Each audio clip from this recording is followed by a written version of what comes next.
PSC പരീക്ഷയിൽ മൂല്യനിർണ്ണയത്തിൽ നടന്നത് വൻ അട്ടിമറി. 100 മാർക്കിനുള്ള പരീക്ഷയിൽ 58 മാർക്കിനുള്ള ഉത്തരങ്ങളും PSC പരിശോധിച്ചില്ല. 228 ഉദ്യോഗാർത്ഥികളുടെ ഉത്തരക്കടലാസുകൾ മൂല്യനിർണ്ണയം നടത്തിയത് ഓൺ സ്ക്രീൻ മാർക്കിംഗ് വഴി. നടന്നത് വൻ തട്ടിപ്പ്. ചോദ്യപേപ്പറിന്റെ പകർപ്പ് ന്യൂസ് മലയാളത്തിന് അനുരു അശോകൻ വാർത്തയുടെ വിശദാംശങ്ങളുമായി ചേരുന്നു. അനുരു, നമ്മൾ അറിഞ്ഞതിലും വലിയ അട്ടിമറി നടന്നു എന്ന് മനസ്സിലാകുന്നു. തീർച്ചയായിട്ടും സേതു, സംസ്ഥാനത്ത് PSC നടത്തുന്ന ഏറ്റവും വലിയ പരീക്ഷയിലാണ് ഇത്തരത്തിൽ ഒരു വലിയ അട്ടിമറി നടന്നിരിക്കുന്നത്. അതായത് 100 മാർക്കിൻ്റെ പരീക്ഷയിൽ 58 മാർക്കിൻ്റെ PSC മൂല്യനിർണ്ണയം നടത്തിയില്ല എന്നുള്ളത് അതീവ ഗൗരവമായ കാര്യമാണ്. കൂടാതെ ഇത്തരത്തിലൊരു സംഭവം നടന്നിരിക്കുന്നത് മാനുവലായിട്ടല്ല, കാരണം ഇത് ഓൺ സ്ക്രീൻ മാർക്കിങ്ങിലാണ് ഇത്തരത്തിലൊരു ഗുരുതര ക്രമക്കേട് നടന്നിരിക്കുന്നു എന്നുള്ളതാണ് നാം കാണേണ്ടത്. കാരണം മാർക്ക് ലിസ്റ്റ് പോലും പ്രസിദ്ധീകരിക്കാതെയാണ് PSC ഇത്തരത്തിൽ നിയമന ശുപാർശ നൽകുകയും നിയമനം നടത്തുകയും ചെയ്തത് എന്നുള്ളതാണ് ഗുരുതരമായ കാര്യമായി കാണേണ്ടത്. പ്ലാനിംഗ് ബോർഡിലാണ് ആ ഒരു നിയമനത്തിൽ 1ാം സ്ഥാനത്തെത്തിയത് ഇടതുപക്ഷ അനുഭാവിയാണ്. കേവലം 1/2 മാർക്ക് പോലും വളരെ റാങ്ക് ലിസ്റ്റിൽ മുന്നിലെത്താമെന്നിരിക്കെ 58 മാർക്കിന് PSC മൂല്യനിർണ്ണയം നടത്തിയില്ല എന്ന് മാത്രമല്ല, ഒരേ ഒരു തസ്തിക മാത്രമാണ് അതിലുണ്ടായിരുന്നത്. പ്ലാനിംഗ് ബോർഡിലെ chief coordination, chief industrial and infrastructure തസ്തികകളിലാണ് ഇത്തരത്തിലൊരു തിരിമറി നടന്നിരിക്കുന്നു എന്ന് നമുക്ക് മനസ്സിലാക്കാൻ കഴിയുന്നത്. കാരണം 2023 ജൂലൈ 13-നാണ് പ്ലാനിംഗ് ബോർഡിൽ ഇത്തരത്തിൽ 3 ചീഫ് തസ്തികകളിലേക്ക് PSC പരീക്ഷ നടത്തുന്നത്. തുടർന്ന് 2025 മെയ് 31-ന് PSC ഇത്തരത്തിലൊരു റാങ്ക് ലിസ്റ്റ് പുറത്തിറക്കുന്നു. മുൻകാലങ്ങളിൽ തന്നെ ഇത്തരത്തിൽ ചീഫിന്റെ റാങ്ക് ലിസ്റ്റ് പുറത്തിറക്കുമ്പോൾ അതിൽ ഓരോ ഉദ്യോഗാർത്ഥിക്കും, റാങ്ക് ലിസ്റ്റിൽ വന്ന ഓരോ ഉദ്യോഗാർത്ഥിക്കും അദ്ദേഹം എഴുത്തു പരീക്ഷയിൽ നേടിയ മാർക്ക് എത്ര, അദ്ദേഹം ഇൻ്റർവ്യൂവിൽ നേടിയ മാർക്ക് എത്ര എന്ന് കൃത്യമായി സൂചിപ്പിച്ചിരുന്നു. എന്നാൽ ഇത്തവണ ഇറക്കിയ റാങ്ക് ലിസ്റ്റിൽ അത്തരത്തിൽ പേര് മാത്രമേ ഉണ്ടായിരുന്നുള്ളൂ. ഇതിൻ്റെ അടിസ്ഥാനത്തിലാണ് ഉദ്യോഗാർത്ഥികൾ PSCയോട് തങ്ങളെഴുതിയ ഉത്തരക്കടലാസ് ആവശ്യപ്പെട്ടത്. PSCയുടെ നിർദ്ദേശപ്രകാരം റാങ്ക് ലിസ്റ്റ് പുറത്തിറക്കി 15 ദിവസത്തിനുള്ളിൽ തന്നെ ഉത്തരക്കടലാസിന് വേണ്ടി അപേക്ഷിക്കേണ്ടതുണ്ട്. ഇതിന് 335 രൂപ അതാത് ട്രഷറിയിൽ അടക്കേണ്ടതുണ്ട്. ഇത്തരത്തിൽ ട്രഷറിയിൽ 335 രൂപ അടച്ച ഉദ്യോഗാർത്ഥികൾക്ക് കഴിഞ്ഞ 1 വർഷമായിട്ട് PSC ഉത്തരക്കടലാസുകൾ കൈമാറിയില്ല എന്നുള്ളതാണ് മറ്റൊരു ഗൂഢാലോചനയുടെ നമുക്ക് വ്യക്തമാക്കുന്നത്. കൂടാതെ ഉത്തരക്കടലാസുകൾ കിട്ടാതായപ്പോൾ വിവരാവകാശ നിയമപ്രകാരവും ഉദ്യോഗാർത്ഥികൾ അപേക്ഷിച്ചെങ്കിലും അവിടെയും അപേക്ഷകൾ നിരസിക്കുന്ന സാഹചര്യമാണ്. കഴിഞ്ഞ ബുധനാഴ്ചയാണ് ഇത് സംബന്ധിച്ച് സംസ്ഥാന വിവരാവകാശ കമ്മീഷന് മുന്നിൽ ഉദ്യോഗാർത്ഥികൾ അപ്പീലുമായി എത്തുന്നത്. ഇതിൻ്റെ നിയമവശങ്ങൾ കൂടി പരിശോധിച്ച ശേഷം ഉത്തരക്കടലാസ് പുറത്തുവിടാം എന്നുള്ളതായിരുന്നു കമ്മീഷൻ്റെ മറുപടി. എന്നാൽ ഇതിനിടയിലാണ് ഈ റാങ്ക് ലിസ്റ്റിൽപ്പെട്ട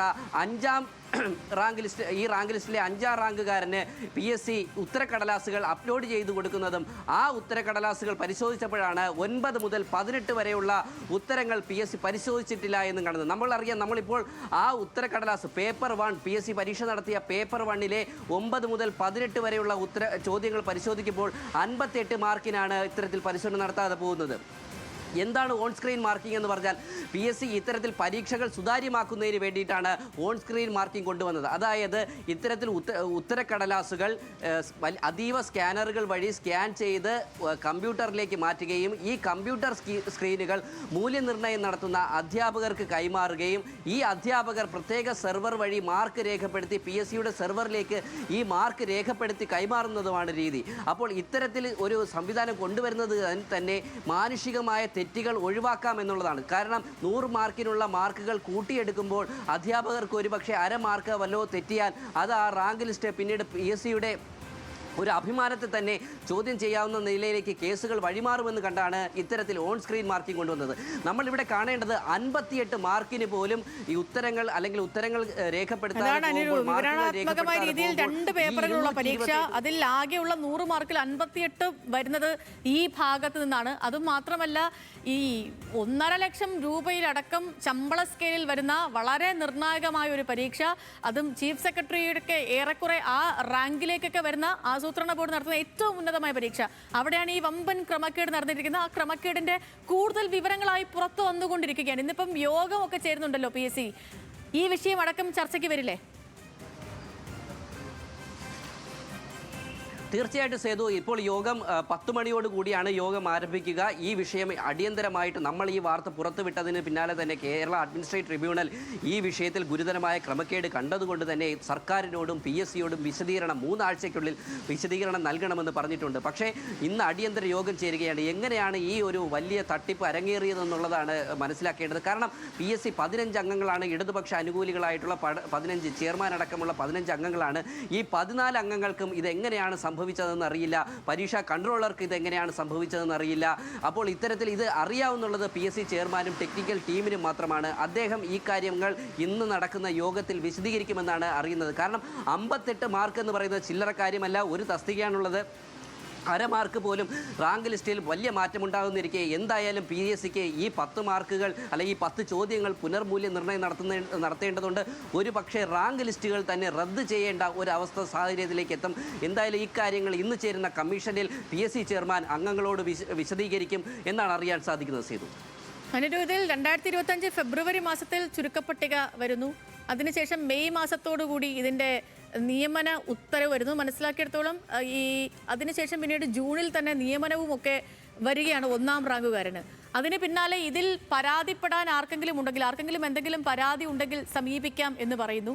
അപ്പോൾ തന്നെ ഉദ്യോഗാർത്ഥികൾ, മറ്റ് പരാതിക്കാരൊക്കെ PSC സമീപിക്കുന്നുണ്ട്. ഇതിൽ 1 വർഷം എടുത്താണ് ഇവർക്ക് ഉത്തരക്കടലാസുകൾ ലഭിക്കുന്നത്. അപ്പോൾ തന്നെ ഇതിൽ ഇത്രയും ഒരു കാലതാമസം എന്തിന് വരുന്നു എന്ന തരത്തിൽ ചർച്ചകളൊക്കെ വന്നു.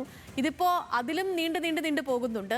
ഈ ഉത്തരക്കടലാസുകളിൽ വീണ്ടും കൂടുതൽ സുതാര്യത വരുത്തണമെന്ന് ഉദ്യോഗാർത്ഥികളുടെ ആവശ്യവും നിലനിൽക്കുന്നുണ്ട്. അപ്പം ഈ വിഷയമൊക്കെ PSC അനുഭാവപൂർവ്വം പരിഗണിക്കാനുള്ള സാധ്യത എത്രത്തോളമാണ്? കാരണം ഇതിൽ PSCക്ക് പോലും കൃത്യമായ ഉത്തരമില്ല ശരിക്കും നടന്നത് എന്താണെന്ന്. തീർച്ചയായിട്ടും സേതു, ഇത് ഒരു വലിയ അട്ടിമറി എന്ന് പറയാൻ കാരണങ്ങൾ പലതുണ്ട്. കാരണം നമ്മൾക്കറിയാം 3 പരീക്ഷകളാണ് അന്ന് 2023 ജൂലൈ 13 PSC നടത്തുന്നത്. അതിൽ 2 റാങ്ക് ലിസ്റ്റുകൾ PSC പുറത്തിറക്കുന്നു. ഒരു റാങ്ക് ലിസ്റ്റിൻ്റെ മാർക്ക് വിവരങ്ങൾ പുറത്തുവിടാതെ തടഞ്ഞു വെക്കുന്നു. അത് ചീഫ് പ്ലാനിംഗ് പേഴ്സ്പെക്റ്റീവിലാണ്. കാരണം അന്ന് PSC പറഞ്ഞത് ആ റാങ്ക് ലിസ്റ്റും കൂടെ പുറത്തു വന്ന ശേഷമേ മാർക്ക് ലിസ്റ്റ് അന്തിമ രൂപമാകൂ, അതിനുശേഷം മാത്രമേ ഈ കാര്യങ്ങൾ പുറത്തുവിടാൻ സാധിക്കൂ എന്നുള്ളതാണ്. പക്ഷേ നമ്മൾ കാണേണ്ടത് ആ റാങ്ക് ലിസ്റ്റിൻ്റെ മാർക്ക് ലിസ്റ്റ് പുറത്തുവിടുന്നതിന് മുമ്പ് തന്നെ 3 ആഴ്ച കൊണ്ട് ഈ 2 തസ്തികകളിലേക്കും PSC നിയമന ശുപാർശ അയച്ചു എന്നുള്ളതാണ്. അതിൽ ഈ ഇൻഡസ്ട്രീസ് ആൻഡ് ഇൻഫ്രാസ്ട്രക്ചറിൽ നിയമനം വരെ നടത്തിയതാണ്. ഈ ഒരു കാര്യത്തിലാണ് വലിയൊരു ദുരൂഹത ഉണരുന്നത്. കാരണം സ്വന്തം ഉത്തരക്കടലാസ് ഉദ്യോഗാർത്ഥി ആവശ്യപ്പെടുമ്പോൾ എന്തിന് PSC അത് തടഞ്ഞു വെക്കുന്നു എന്നുള്ളൊരു സാഹചര്യമുണ്ട്. 1 വർഷത്തോളമായിട്ട് ഈ വലിയ ചോദ്യം നിലനിൽക്കുന്നതും അതിൽ തന്നെയാണ്. ഇപ്പം ഈ പറഞ്ഞ പോലെ 2025 ഫെബ്രുവരി മാസത്തിലാണ് ഇതിന്റെ ചുരുക്കപ്പട്ടിക വരുന്നത്. അതിനുശേഷം ഇത് മെയ് 31 ആകുമ്പോഴത്തേക്കും റാങ്ക് പട്ടിക പ്രസിദ്ധീകരിക്കുന്നു. ജൂൺ മാസം ആകുമ്പോഴത്തേക്കും നിയമന ശുപാർശ പോകുന്നു. 1ാം റാങ്കുകാരന് നിയമന ശുപാർശ പോവുകയാണ്. ആ ഘട്ടത്തിലാണ് ഇതിൽ ആർക്കെങ്കിലും ഒക്കെ പരാതി ഉണ്ടെങ്കിൽ സമീപിക്കാം എന്ന് പറയുന്നത്.